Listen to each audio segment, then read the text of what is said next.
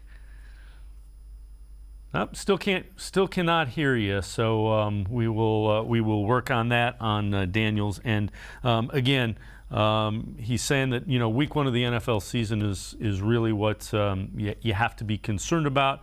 There's precedence with the Brady decision, the Zeke Elliott decision, that will tell you that there's still enough runway to actually hear an appeal, and then also get to where if Deshaun Watson's camp and the NFLPA's camp doesn't like it, you come back and you would have enough time to go to federal court then as well to get that ironed out.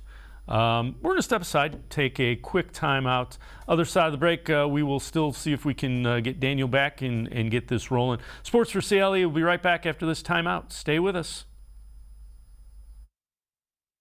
Back to go forward. Back to learning new things. Back to pursuing your dreams.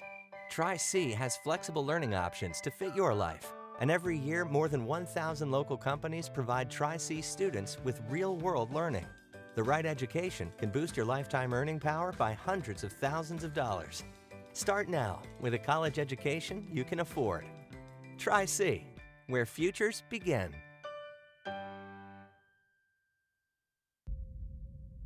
Maybe cliche, but there's no I in team. The only identity that matters is we. The collective effort to love thy neighbor is needed now more than ever. The responsibility behind pronouns such as I, me, and mine impact we, us, and ours. So understand that you make all the difference in the team.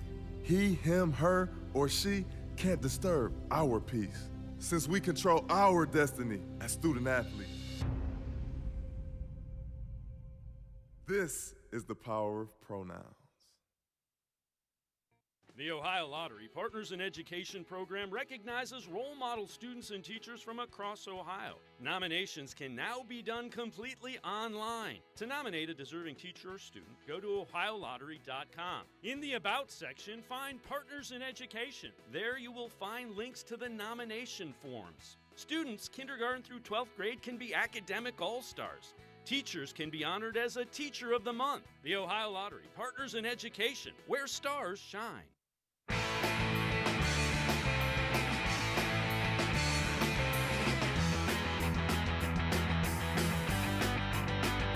We continue talking Browns here on Sports4CLE. Let's welcome Daniel Wallach, legal analyst, co-host of Conduct Detrimental, back into the show. And Daniel, so you were telling us really it's week one of the NFL season that's kind of the runway there.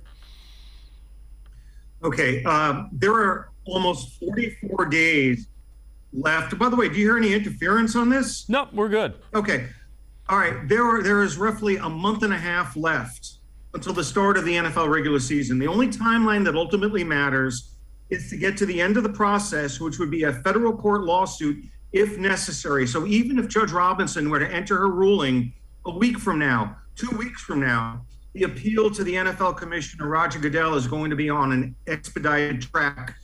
As soon as Judge Robinson rules, the appealing party has to file a written appeal within 3 days, and then the response is due 2 days thereafter. So within a week of Judge Robinson ruling, we're going to have a fully briefed appeal, and all Roger Goodell has as part of his appellate review discretion is to modify the discipline, either increase it, decrease it, or it remains the same. He has no ability to find enter different factual findings on the merit. So I think the appeal will likely be resolved within 2 to 3 weeks at most after Judge Robinson's decision. So even if Judge Robinson were to rule next Friday, August 7th, in all likelihood, the appeal would be concluded by August 21st. Scenario in between August 21 and August 28th, which leaves enough time to commence a federal court lawsuit and seek a temporary restraining order or preliminary injunction in federal court to put Watson back on the field if necessary. But it's all about this primary ruling. His best chance of vindicating his case and winning on the ground of disparate discipline is to have Judge Robinson make that decision, because ultimately Roger Goodell will provide him no relief, nor will the federal court. But in terms of a time frame, we're several weeks away from it being severely risky about possibly going over into the beginning of the season. Do you think the longer time frame that Judge Robinson is taking to make this ruling, does that benefit Watson? Does it benefit anybody, or is it just a judge kind of working through the entire system? Well, I practiced in federal court for nearly 30 years, and I can count on one hand, less than 5 fingers, the number of times a federal judge has ruled on a motion inside of 1 month. Now, you might argue that Judge Robinson has no other cases, but she is a practicing attorney with presumably her own caseload. So looking at it from the perspective of a longtime litigator, it's not out of character for a ruling to be in abeyance for 17 days following a 3-day trial with witness testimony, presumably Deshaun Watson, post-hearing briefs. She needs time to digest that, to get everything right, to dot her I's, cross her T's, and make very specific factual findings based upon the evidence she reviewed. And from my perspective, the longer this takes, the better it may be for Deshaun Watson for 2 reasons. He continues to practice. Maybe he even gets into a preseason game. But more importantly, the principal defense that he's asserting in this hearing is that the National Football League has a disparate discipline system, and that even though the personal conduct policy states that the owners are held to a higher standard and are disciplined more severely than players, in actuality, they're not disciplined at all and don't even face investigations, in most of these situations involving Robert Kraft, Jerry Jones, Jimmy Haslam, and Dan Snyder. So the longer this runs out, I think it's highly likely she's writing a detailed opinion where she's going to address those issues of law, and in particular, the disparate discipline defense. Because if I'm Deshaun Watson, I want Sue Robinson to take her time. Not so much time that you lose the ability to go into federal court before week 1 of the NFL regular season, but we're nowhere close to that threshold. She could take any point within the next 2 weeks to release a decision, even if it's on April or August 14th. And there would still be sufficient time to get into federal court following an appeal to Roger Goodell and potentially seek a temporary restraining order or preliminary injunction. Now, Roger Goodell could sit on this. He could really sit on this, but under the time frame specified in Article 46 of the CBA, the appealing party has to file their brief within 3 business days. The response to that brief is due 2 business days after that. So we're going to have a fully briefed appeal 1 week after Judge Robinson enters her written decision, and all Roger Goodell can do as the appellate judge is to either increase or decrease the discipline or keep it the same. If he goes beyond 1 or 2 weeks of deliberation, that's going to look very fishy and not exactly something that would do anything but invite suspicion that the NFL is sitting on this case and taking its sweet time to harm Deshaun Watson's rights. And if the league and the commissioner do that, that's going to underscore or bolster Deshaun Watson's claim of irreparable harm when he goes to federal court. So as a practical matter, I think the appellate review process takes no more than 3 weeks from the date of Judge Robinson's decision. And as long as Robinson can get into federal court by Labor Day, he has a shot at securing a temporary restraining order to put him back on the field in time for week 1 of the NFL regular season on September 11th. So from my vantage point, anything within the next 2 weeks, we're in the clear. But once we go past August 14th, I would begin to worry that Deshaun Watson is not going to have sufficient time to play out the review process and have a federal court weigh in prior to week 1 of the NFL regular season. So let's pump the brakes on the panic. We all want to see the decision and are anxiously awaiting it, but it is not atypical for a federal judge to have a complex motion like this under review for even as long as 1 month or longer. Barbara Jones did that in the Ray Rice case when she presided as an arbitrator hearing his review or appeal of a 4-game suspension. That took nearly a month to write the appellate decision following the initial hearing. So if she issues a ruling anytime within the next few days, the next week, the next 2 weeks, I think Watson's chances at getting a federal court ruling at the end of the line prior to week 1 are extremely high. Let me ask you this. What's the process look like after that ruling is issued? And how do you find out about it? And how important is the wording? You said she's probably writing something about the disparate between the owners and the players, the way that they're applying the personal conduct penalty. How important is that wording? Because that's what she's finding as fact, correct? That factual determination and legal determination can't be disturbed on appeal because that's a factual finding. Under the new CBA, Roger Goodell's ability to change the ruling below is limited to modifying the amount of discipline, not the entitlement to discipline or the validity of any defenses. So if Judge Robinson finds, and by the way, the word disparate discipline, that's a little bit of a mouthful. I think it might be a little bit more user-friendly to refer to it as selective enforcement, in that the league will enforce the personal conduct policy against players and not apply it to the owners and league executives. So that's a selective application of the personal conduct policy. So maybe we'll use that going forward. That aspect of her decision, I believe, based upon the way the CBA is written, cannot be disturbed on appeal by Roger Goodell. But conversely, if she rules against Deshaun Watson and finds that the other cases involving Dan Snyder, Jerry Jones, Robert Kraft, and Jimmy Haslam are irrelevant, Watson and the NFLPA have no recourse in seeking review of her determination that it doesn't apply, because Goodell's authority as an appellate judge is limited to modifying the discipline, not reviewing any of the underlying findings of fact or conclusions of law. And then when you get into federal court, the court does not reweigh the evidence. The federal court's only inquiry, and this is not good for Deshaun Watson or anyone challenging a labor arbitration award, the court's review is limited solely to determining whether the arbitrator, in this case Roger Goodell, acted within the scope of his authority as outlined in the collective bargaining agreement.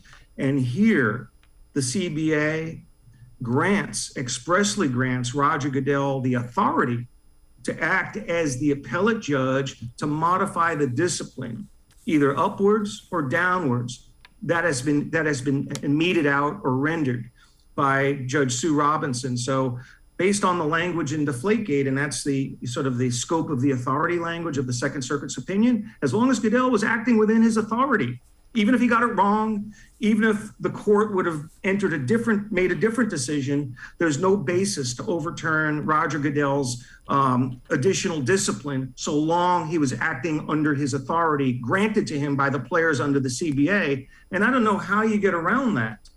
See, the Deflategate decision from 2016 made it infinitely more difficult for players to challenge NFL disciplinary determinations. It really narrowed significantly the basis under which an NFL disciplinary decision can be reviewed by a federal court. It basically has to be acting outside the scope of the authority or imposing the arbitrator's own brand of industrial justice. An example of that would be if Roger Goodell took a determination that Deshaun Watson was suspended for 1 game or 2 games and instead raised it to an indefinite suspension of 1 year or more, which is what the NFL asked for initially before Sue Robinson. So if Roger Goodell reinstates or uses the same baseline that the league asked for back when it was arguing before Judge Robinson, a federal court may properly view that as the NFL arbitrator imposing its own brand of industrial justice.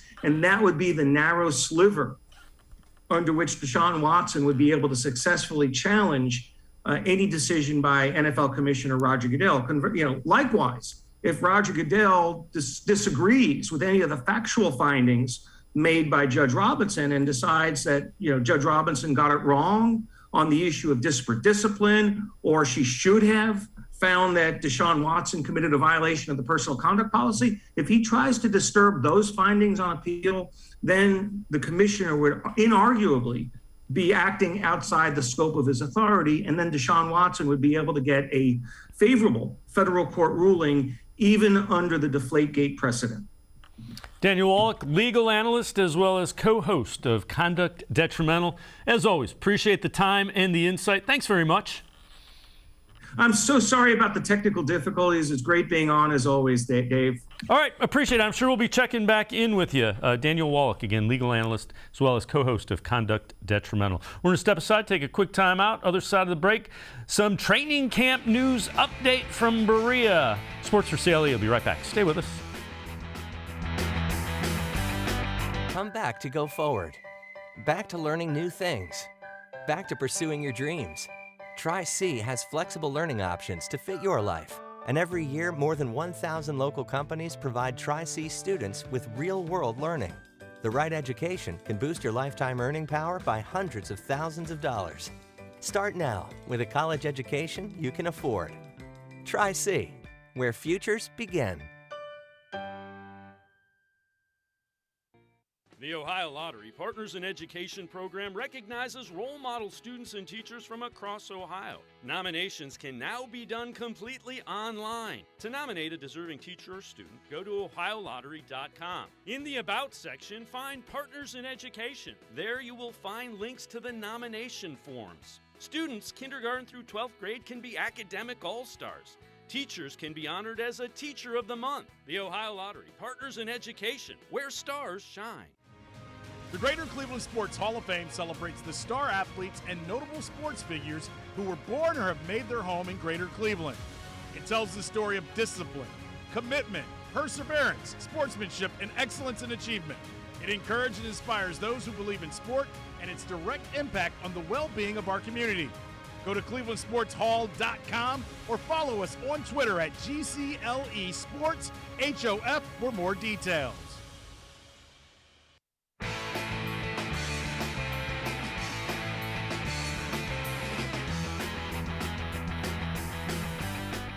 Browns training camp continues out in Berea. Still no shoulder pads, but the Browns were in helmets today working out.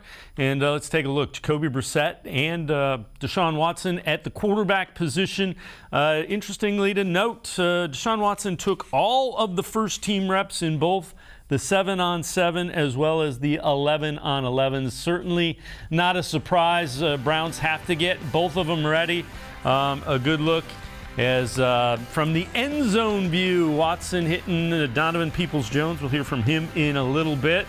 Another guy that trying to earn some time, Michael Woods. There you see ball on time. What a concept, huh? Some red zone action here. Watson finds David Njoku underneath. And then imagine this, red zone. Motion the running back out. And it's going to be Deshaun Watson throwing it to Nick Chubb in the red zone. Again, Browns will get the shoulder pads and everything on Tuesday. They are ramping up to get to that point. Time for us to head to the voicemail of Truth and Reason. This one about the wide receiver position because a couple guys banged up.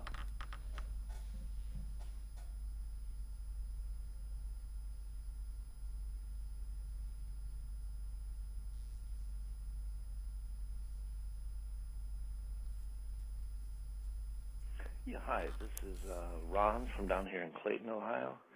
And I'm starting to get a little worried about our wide receivers with Bell going down and then possibly losing Schwartz today. Do you feel like the Browns need to get a little urgent and go out and get a couple receivers or at least one, before the season gets going? So I'd like to know what you have to think about that, and go Browns.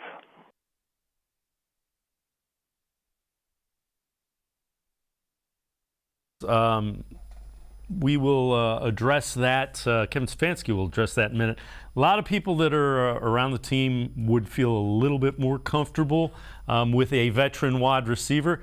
Kevin Stefanski will address an update on Anthony Schwartz, as well as kind of ramping up and getting everybody ready for contact that will be coming on Tuesday out in Berea.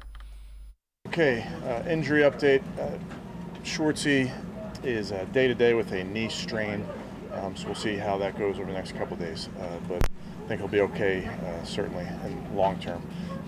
And with that, I'll take any questions. Did the trainers think he kind of dodged a bullet, the non-contact? They didn't say that, Tony, but yeah, you know, it happened right in front of me. So you're always nervous when it's no contact. But yeah, I didn't use those terms, but certainly hopeful long term. Does that mean start of the season? He'll be ready for the season. Oh yes, yeah. Day to day. Kevin, the first couple of practices, no pads. What are you really looking for? Is it technique? Is it lining up properly?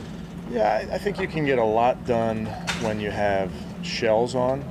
When you have helmets on, you got to be real careful without the shells on. You have to be real careful about guys banging shoulders.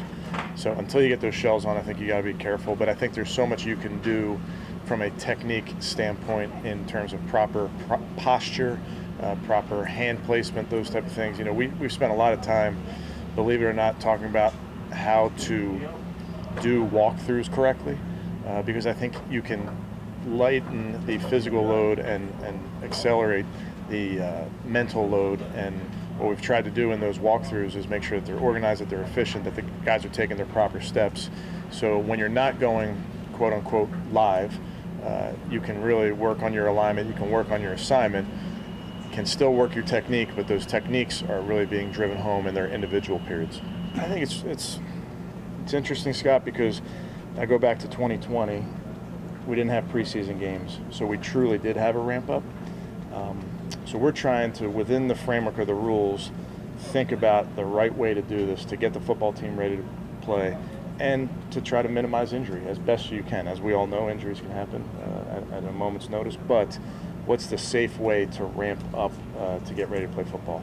And we got a Jacksonville game that's coming around the corner, so you do have to accelerate that to a certain extent to get the team ready to play, but trying to be real smart about how you begin camp, because we know it's a long camp, it's a long season, got longer by a game last year, so taking all that into account as we start to prepare for the season. Do you think it'll feel different tomorrow when the fans finally get there? It always does. It does. You know, the players love playing in front of the fans, and we're excited to have, you know, it'll be my first training camp where it's a true open camp and you have both sides of the field with fans. I think it was a little bit more muted with just one side and that type of thing. So I'm looking forward to that energy that it brings, because it does ramp up the energy that the players then have.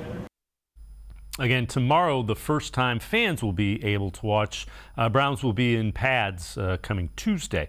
Now, without question, there's a lot of concern about the wide receiver position.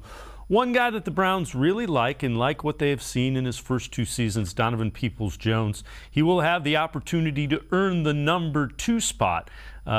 Peoples-Jones excited to be playing alongside the Browns' new wide receiver number 1, Amari Cooper.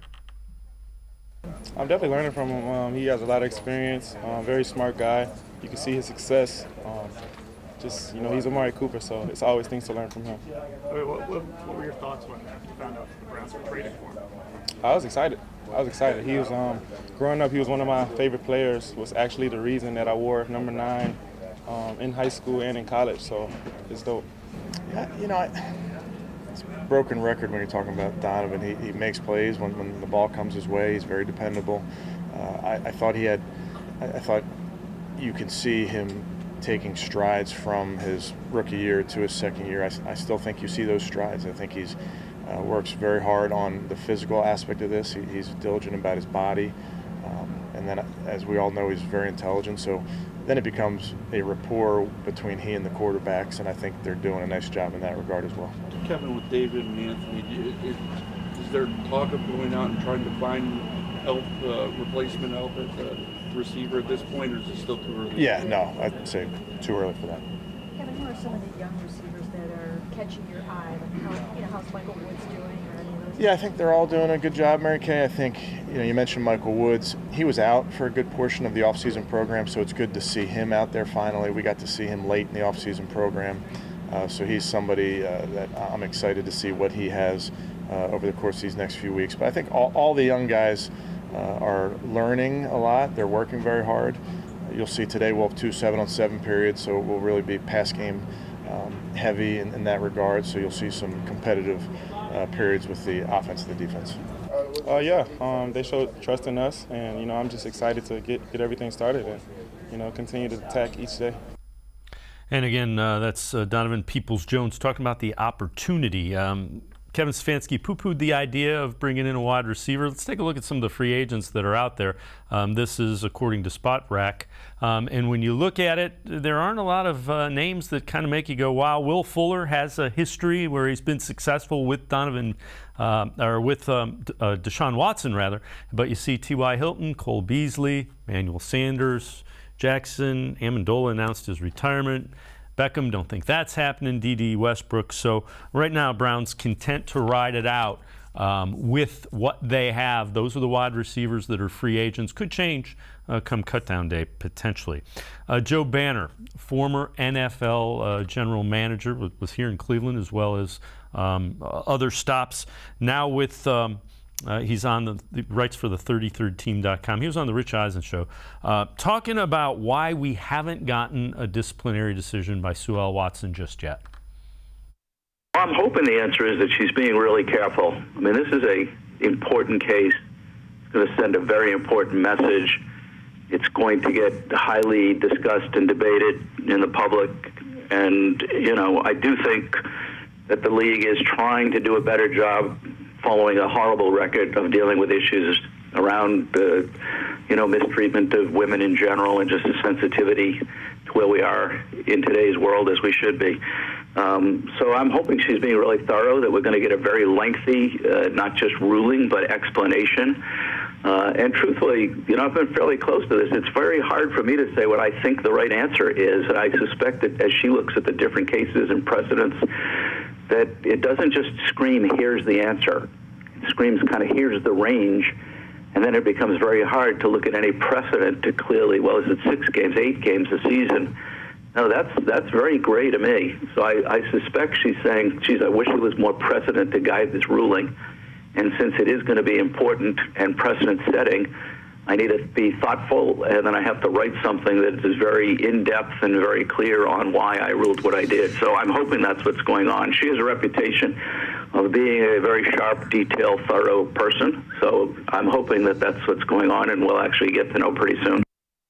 Again, that's Joe Banner, and the important thing about that written ruling is the facts that she finds are not anything that can be appealed. So that will be critical to any type of appeal and ultimately the suspension length for Deshaun Watson.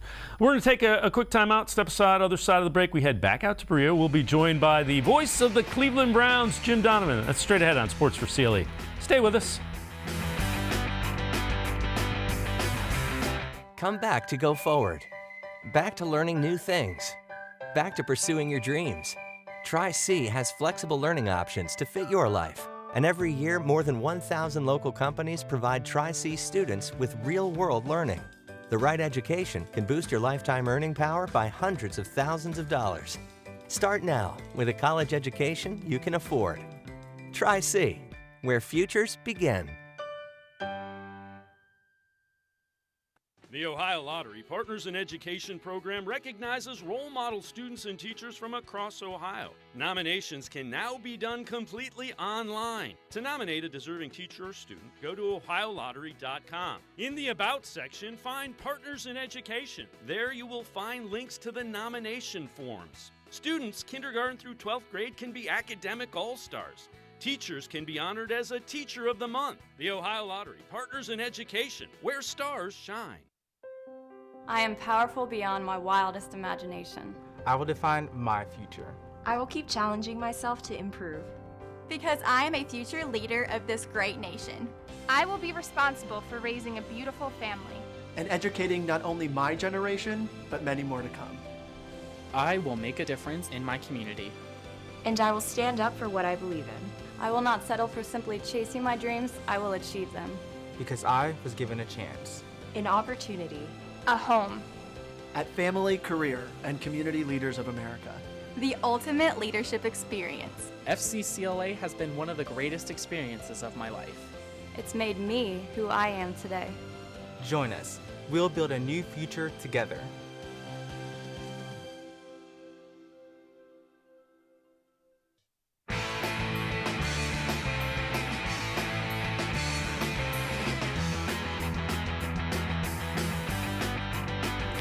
Sports4CLE continues from the Browns training facility in Berea. Voice of the Browns, Jim Donovan, also sports director for WKYC, Channel 3, and host of Browns Training Camp Daily on Bailey's. Busy guy. It is. This is a busy time. It really is. You're right. It gets, once it starts, man, it goes all full out, full acceleration. Well, we appreciate the time. Let's talk about some of the news from yesterday. Anthony Schwartz, non-contact injury, knee. The wide receiving core, some of the young guys unable to go early. Yeah, that's a really rough situation if that's going to be a long situation, and we don't know the extent of it as you and I talk right now. As far as Schwartz is concerned, this happened last year to him. It was a hamstring, as I remember, and it was right after they drafted him. And here, this has always been my belief, and through watching them through the years, when a rookie, in particular when a rookie, loses time, whether it's in mandatory minicamp or training camp, they never get that time back, and they kind of fall behind. And it's really, once the season starts, for anybody, but especially a rookie, it's really difficult to catch up. And I thought he had a tough time last year catching up. So he had a really good off season, and they put a lot of emphasis on him and said, hey, listen, you are the stretch the field wide receiver in our plan. And if he's lost for some period of time or a long time, I worry that he's going to fall back into that scenario that he was in last year, and they would probably have to start looking. And I think David Bell is the other one you're alluding to, the rookie from Purdue. I don't think they think that's too serious, but again, when they're not on the field at this critical point, they get a lot of great coaching right now. Once they get into game preparation or a game week, you lose a little bit of that one-on-one time. So, that the wide receiver thing is a concern. So if news comes back where Schwartz misses more than a little bit of time, you could see them looking to see a veteran. Has their hesitancy been that they want to see what these young guys look like? Yeah, I think so. And I think even, if there were no injuries, I think they came into this camp saying, all right, this is what we have, and we're going to ride with this group because we have Cooper, we have Donovan Peoples-Jones going into his third year. But these young guys that we have, we're going to give them every opportunity in training camp. And then I think once the roster cuts would come, which is right now like after the last preseason game, I think then they would take a look at things and say, all right, are we okay with what we have? And if not, okay, then we have to go out shopping. Now, if the Schwartz injury is more than what we expect, then they might have to go a little bit earlier on that. Let's talk a little bit about this offense. You can't really tell exactly what it's going to look like this year, but it's going to look different than Browns fans saw a year ago. Yeah, it really is, because you have really athletic quarterbacks, and you have the athletic quarterback, Deshaun Watson, and of course his situation is very much in question right now as we await this decision. But, I mean, let's put him on the field, and you're putting an elite guy, just a tremendous athlete on the field that gives you so much. It gives you a very gifted quarterback, but it also gives you a really gifted runner. And now you have Chubb, and you've got Hunt, you've got Dearness Johnson, and now you've got Deshaun Watson.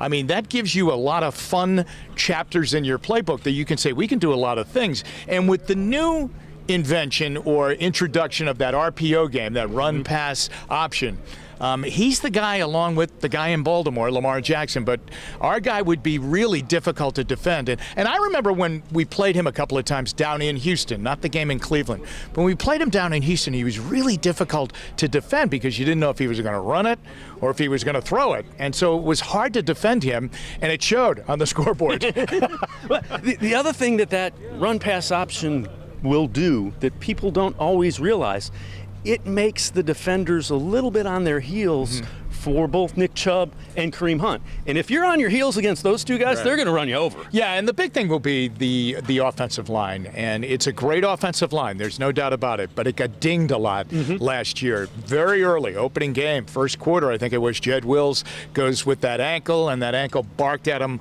all season long. Jack Conklin had a lot of problems last year, and they're hoping he's back. But you're right, the combination of those guys, a very athletic quarterback, and a really good offensive line when it's all together, they've got a running game possibility that is, I think, unlike any team in the NFL. Yeah, and think about Deshaun Watson. He was doing really good things with Duke Johnson as the main guy, and Carlos Hyde. Guys Browns fans know Think about the upgrade in the running backs. Yeah, absolutely. His last year that he played, of course he didn't play last year, but the year before that when he played in Houston, remember now, they were terrible. They were like, I think they only won 4 games, all year long. He was statistically amazing. He really, other than if you didn't look at their team record, you would say that guy's an MVP candidate for what he did, how he played, how he single-handedly really had that offense, and they didn't have a good offensive line. He was amazing. Now you put him in this, and I would think, David, that that's really what I know the $230 million probably attracted him. Yeah, that factored in a little bit. But I would also think that when they made their pitch to him, and the other contenders, Atlanta, Carolina, New Orleans, and who knows who else, right?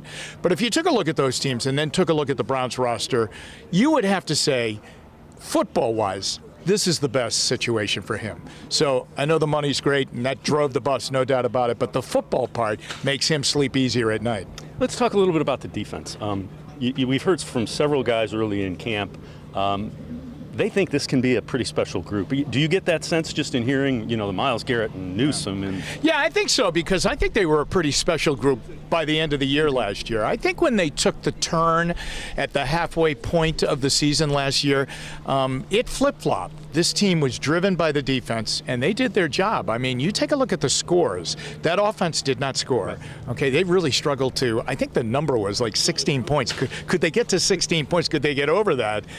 Because the defense was really good. But you take a look, both Pittsburgh games, really both Baltimore games, and they won one of them. You take a look at, the Green Bay game on Christmas Day. Defensively, they're fine. That's a winning performance if you get something offensively. But I think at the end of the year last year, they were playing at a playoff level.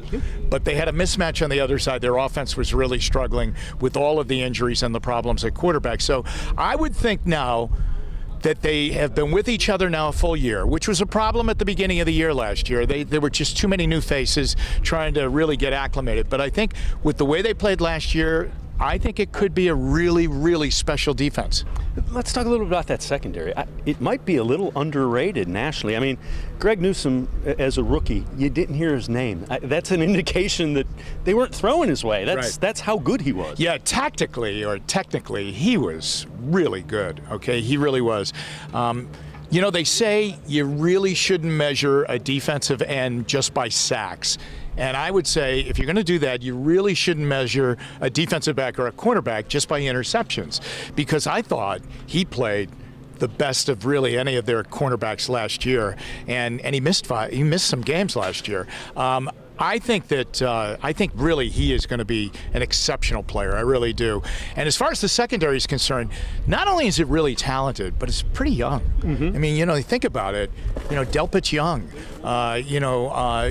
John Johnson the third he's still pretty young. Okay, Ward is young, and he's really kind of the old man in the cornerback room. AJ Green, Greedy Williams, those guys are pretty young, so they have an opportunity to be really good and together for a long time. And I know it's difficult nowadays in the NFL to keep it together because of salary cap. But I mean, people around here always talk about Dixon and Minifield, right? And deservedly so. But this set of cornerbacks and this secondary as a group has a chance to really be good. And if the Browns can keep them together, wow, I think that they could be one of the best secondaries in the NFL. Let's talk a little bit about Myles Garrett. That's a guy that, if he can stay healthy towards the end of the year, he probably even pushes the numbers in what he did. He was playing on one leg for the last couple of games. Yeah, he really was. And, I know he's into that. He really wants to be recognized as a very special defensive player. And I think he is. I mean, there's no doubt. I mean, I think when you go into a game week and you talk to the opposition, whoever the Browns are playing that week, and they say, what are you going to have to deal with defensively? The first thing on their list is you got to deal with Myles Garrett. And I think the combination of Garrett with Clowney on the other side is really right at the top. I mean, it's an exceptional group together as an A-B pass rush. But the other thing about Garrett is I'm noticing a little bit more of a leader this year. And I don't know, maybe it's just he's getting, more grown up and he's been around here and he's more comfortable. He was a little aloof, I think, when he came. And then there was that uncomfortable situation where he took that suspension because of the incident in that Thursday night game against Pittsburgh a couple of years ago. But all of that's gone now. And I think he realizes that the team looks to him as a very special player, and very special players, their word is taken as gospel in a locker room. And so I think that's important to him. So I noticed that he's a little bit more on the leadership meter. That is pinning a little bit more. Jim Donovan, appreciate the time. Good to be with you. Thanks very much. Jim Donovan, voice of the Browns, also sports director for WKYC. You can also catch him training camp daily on Bailey Sports most nights following the Indians games. Yes, that's right. Guardians games. We're going to step aside, take a quick time out. We will be back with more from Browns training camp in Berea here on Sports4CLE. Stay with us. Come back to go forward. Back to learning new things. Back to pursuing your dreams. Tri-C has flexible learning options to fit your life. And every year, more than 1,000 local companies provide Tri-C students with real-world learning. The right education can boost your lifetime earning power by hundreds of thousands of dollars. Start now with a college education you can afford. Tri-C, where futures begin.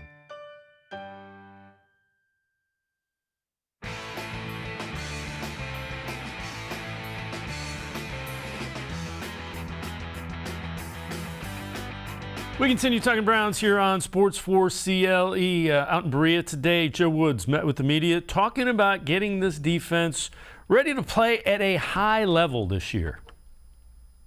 Every year, like you go back and you do your self-scout, and you look at what you did good and areas you need to improve. So for us, it just really came down to situational football. There was a lot of areas that we made improvement from 20 to 21, but we had to get better on third down, red zone area, things of that nature. Joe, what surprised you about Jeremiah Owusu-Koramoah last year? Anything? No, he's a good player. He's very, very athletic, very explosive. When he puts his foot in the ground, he can go from point A to B right now. So his ability to match up in coverage, his ability to make plays in space is unique. But was there anything that he did that you weren't sure he was ready for? No, you could do, or as a young guy, as a rookie coming in the league, you have to learn how the game's being played. In college it's a little bit different in terms of what they see. For him, his first year was really how was he going to play in the box. I went back and watched every single play when he was at Notre Dame, and he was really playing on the edge like a nickel, he was playing out in the slot like a nickel, or he was blitzing off the edge. So all the stuff in terms of playing in the box was new for him, and I thought he handled it pretty good. He almost looks like a running back sometimes out there. Absolutely. We talk about our linebackers. We want them to look like the animals they hunt. So we want our linebackers to resemble running backs because those are the guys they have to defend. He has talked about turning it down at times, like he's overly aggressive, sometimes overrunning. Yeah. Do you see that? Well, he's kind of a see ball, get ball type of guy, but you have to go through your key progression. We want the fast trigger, in terms of executing your run gaps and your responsibilities, but you got to be patient and make sure your key takes you there. So he just got ahead of himself a little bit playing fast, but that just comes with experience. You said that you would have more for him this year than as a rookie. So yeah. What are some of those additional things you have on his plate? Yeah, well, you always want to activate your playmakers, but at the same time, you have to make sure you're doing the right thing for the entire defense. So we'll always have ways to blitz them, ways to put them in certain positions in coverage. We'll do a little bit more of that this year. That's just natural for any rookie going into a second year, but we definitely want to take advantage of his talents. Joe, John brought up yesterday this Alpha Dogs thing you guys are doing.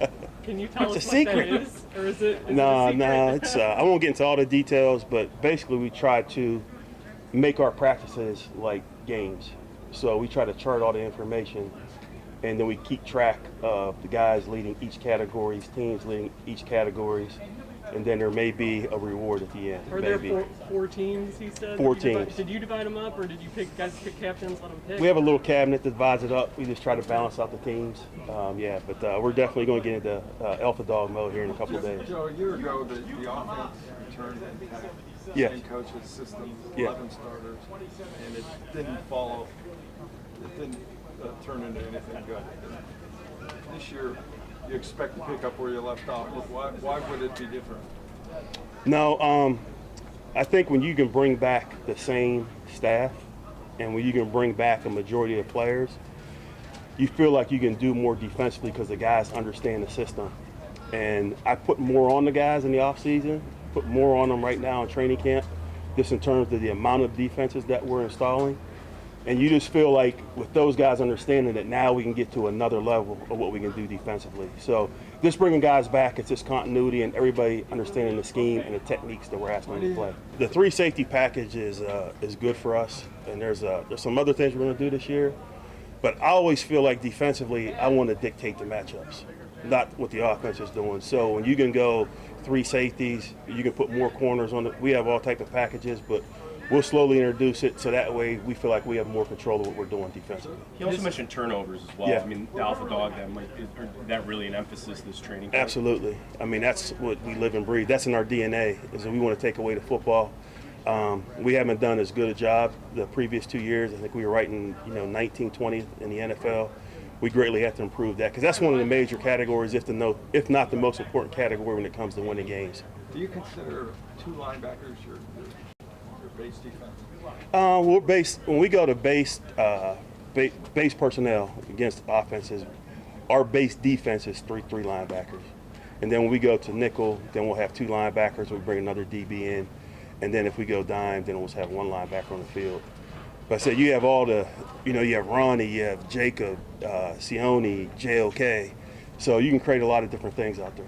When you talk about adding things Yeah. to the defense, is there a point where you don't want things to get too complicated?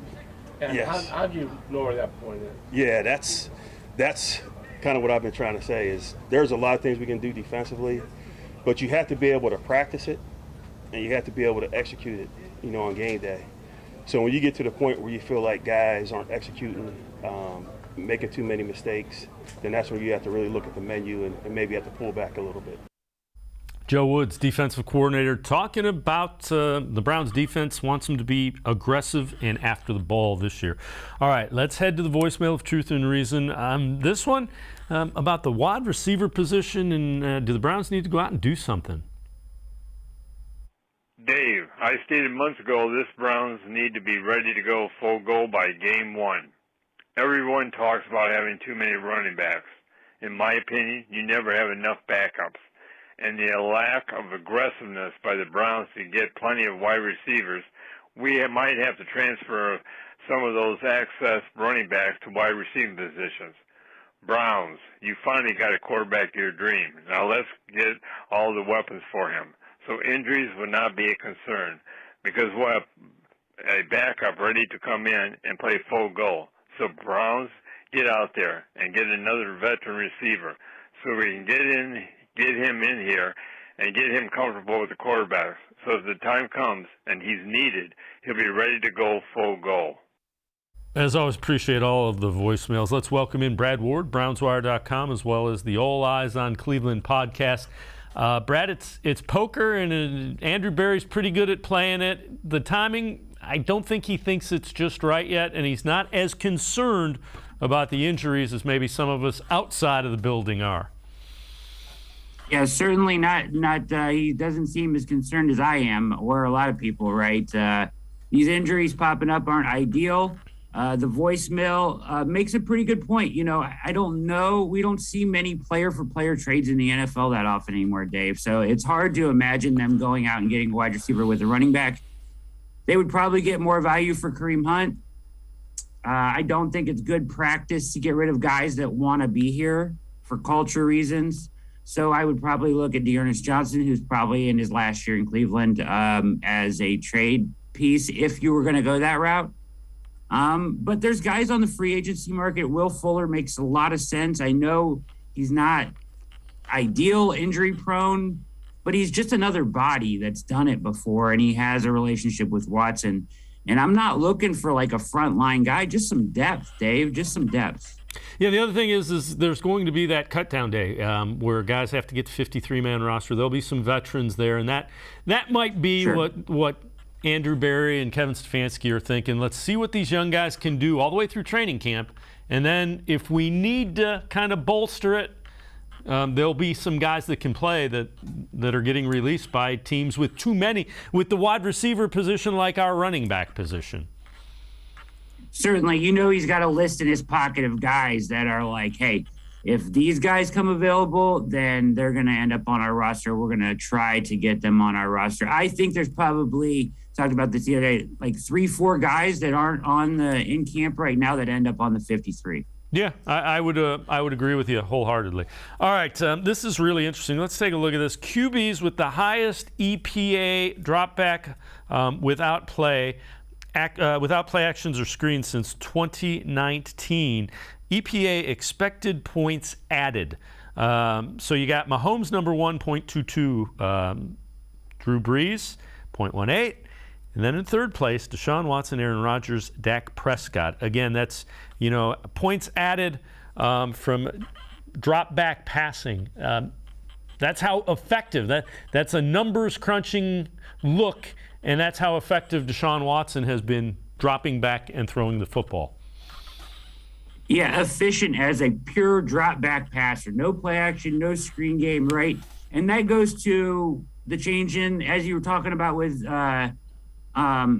Donovan earlier, that goes to the change in the offense, this year of what we're going to see when Watson is out there. Now, when we see Brissett out there, we're going to see more play action. We're going to see heavier sets, probably more of what it looked like last year. But when Watson's out there, I think you're going to see at times some just straight drop back stuff that we haven't seen or they didn't think that Baker could quite do. He processes the field so well and is just a good pure drop back passer. All right. Let's talk a little bit about Kevin Stefanski, fourth down decision making. Last year, there were a number of times where he went for it, especially early in the year, and fans were going crazy. Does Cade York change that, or you think it's analytics and we're doing it by the analytics book? I've asked a number of people that I trust and think they know. I think they know what they're talking about this. It's kind of been a topic that I've been talking about a lot. They seem to think that they're going to lean and let the analytics drive their decision-making and remain aggressive. My whole thing is I love the analytics. You should let it be a part of your decision-making, but you also have to take some feel into the game, right? Like you have to have a feel for the game. There were times last year where 3 points would have changed the way the game played out, way it was strategized the rest of the game. And it came back to hurt them later that they weren't able to kick a 50-yard field goal or a long 40-yard field goal. I think that Cade York should change his decision-making a little bit, but I don't know. It'll be interesting to see if they really are just kind of like a slave to the numbers, right? Or if they're actually going to be, take into account that they have a good leg there. How much do they trust them? Can we take 3 here and see how that changes the game? There were times last year, I think, Stefanski would drive down the field twice in a row and go for it on 4th and 5, 4th and 6, and not get it both times. Either kick the ball or get better on 4th down. One or the other has to happen, right? Yeah, the one thing I can tell you, so Pete Prisco from CBS Sports at the Combine before his first year said, a lot of people in Cleveland seem to think Kevin's analytics driven. He will rely on analytics. He's a football guy, which tells me if you got a kicker that can make 50-yarders, he's going to take those 3 points. That's just a gut feeling based on that conversation at the Combine with Pete Prisco that I had.